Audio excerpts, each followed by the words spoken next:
حبیب اللہ الصلاۃ والسلام علیک یا نبی اللہ وعلی آلک و صحابک یا نور اللہ۔ مدنی چینل کے ناظرین، الحمدللہ عز وجل ایک بار پھر آپ سلسلہ دیکھ رہے ہیں احکام تجارت، اور اس سلسلے سے متعلق آپ سوالات بذریعہ کالز اور واٹس ایپ ہمیں بھیج سکتے ہیں۔ انشاءاللہ عز وجل ممکنہ صورت میں شامل سلسلہ کیا جائے گا، اور اس سلسلے میں مدنی چینل کی اسکرین پہ آپ کال سینٹر کے نمبرز ملاحظہ کر رہے ہیں۔ آپ اپنے ریجن کے مطابق نمبر سلیکٹ کر کے ہمیں کالز کر سکتے ہیں، واٹس ایپ بھیج سکتے ہیں۔ انشاءاللہ ہماری کوشش ہوگی کہ ہم سلسلے میں شامل کریں۔ نبی رحمت شفیع امت صلی اللہ علیہ وسلم کا فرمان ذی شان ہے، تم مجھ پر درود پڑھو، اللہ رب العزت تم پر رحمت نازل فرمائے گا۔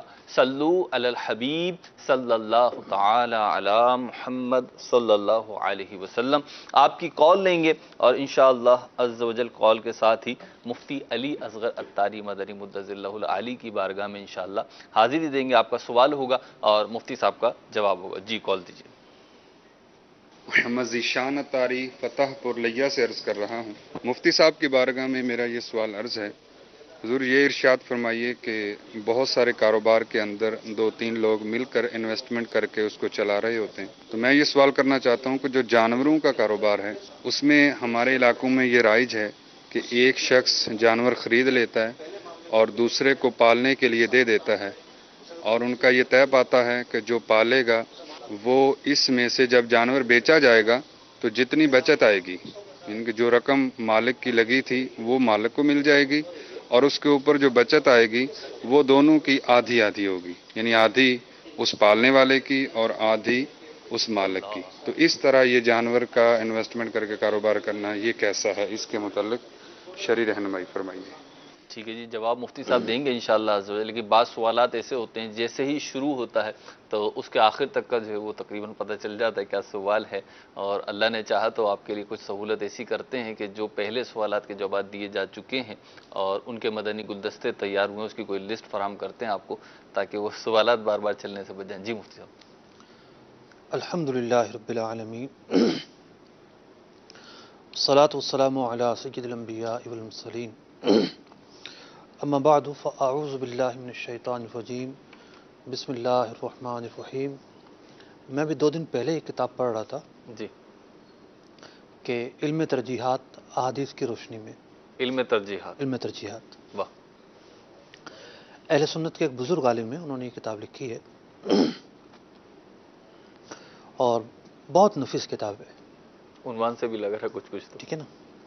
تو ہمارے پاس کالز کی تو شارٹنگ ہوتی ہی نہیں ہے، جی، اور ترجیح، لوگوں کے کالیں رہ جاتی ہیں اور وہ منتظر ہوتے ہیں۔ جی تو اس ٹائم کی اہمیت اور قدر کرتے ہوئے ان کالوں کو شامل نہیں کرنا چاہیے جو مہینے میں 2-3 مرتبہ آ چکی ہیں، ٹھیک ہے، اور جو پیچھے ہماری مجلس ہے اس کو یہ چاہیے کہ وہ کالیں شامل کریں جو سلسلے میں شامل نہ ہوئی ہوں۔ ٹھیک ہے، جو جن سوالات کے جوابات دیے جا چکے ہیں ان اچھا، کے پھر بجائے یہ بھی ہے کہ جو جوابات دیے جا چکے ہوتے ہیں جی، عام طور پر ہم ان کو وائرل کر رہے ہوتے ہیں، اور دارالفتہ اہل سنت کی جو اپلیکیشن ہے اس کے اندر بھی ایک آئیکن موجود ہے احکام تجارت کے نام سے، جی، اور جو بار بار پوچھے جانے والے جو سوالات ہیں جی، وہ سوالات اس سیکشن میں موجود ہوتے ہیں۔ میں بہرحال جواب دے دیتا ہوں اس کا۔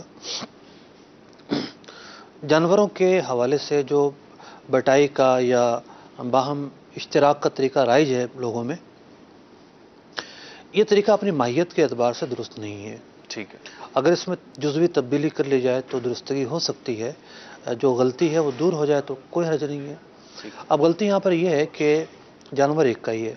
ٹھیک، اول تو پہلے کی جو مزدوری ہے وہ مبہم ہے صحیح، کہ یہ جو اگلا بچہ پیدا ہوگا، اس جانور جو بچہ پیدا ہوگا اس میں اس کی مزدوری شامل ہوگی، ٹھیک، بچہ پیدا نہ ہو، زندہ نہ رہے، مر جائے۔ پھر یہ ہے کہ بچہ تو جانور کا پیدا ہوا ہے، ٹھیک ہے، جانور کا مالک اس بچے کا بھی مالک ہوگا۔ صحیح ہے، اب اس بچے کے اندر 2 حصے داری کر رہے ہیں لوگ، ٹھیک، تو یوں کچھ جو اس کی بنیاد ہے اس میں خرابیاں ہیں۔ سب سے بہتر طریقہ یہ ہے، بحر شریعت وغیرہ کتابوں میں لکھا ہوا ہے جی، کہ جو شخص جانور دے رہا ہے کسی کسان کو یا جانور چرانے والے کو، تو وہ جانور خریدنے سے پہلے اسے آدھی رقم قرضہ دے دے، ٹھیک ہے، ٹھیک ہے، پھر اس قرضے جو قرضہ دیا ہے وہ اس سے وصول کرے